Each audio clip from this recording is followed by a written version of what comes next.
La ópera prima dun director é un punto de inflexión na súa carreira, e da cuando dan que falar. E el caso de la película de Güey, el primer largometraxe de la directora Belén Funes. Güey agüeyamos, la hija de un ladrón. Sara tuvo sola toda su vida. Tien 22 años y un ñácaru, y el so deseu ye formar una familia al pie del so hermano pequeño y el padre del so fíu.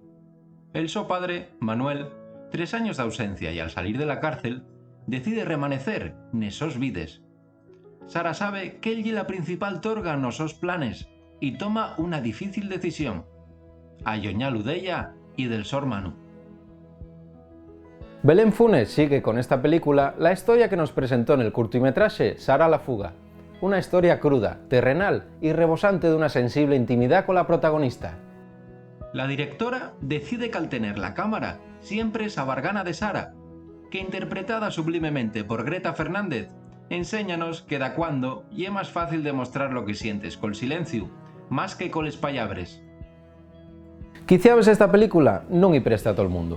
Non lle unha película con unha trama enrevesada detrás, nin acción e aventures en toles secuencias. Si casi, lle un filme que con la súa simplez y la súa naturalidad lle capaz de llegarnos hasta lo más fondo.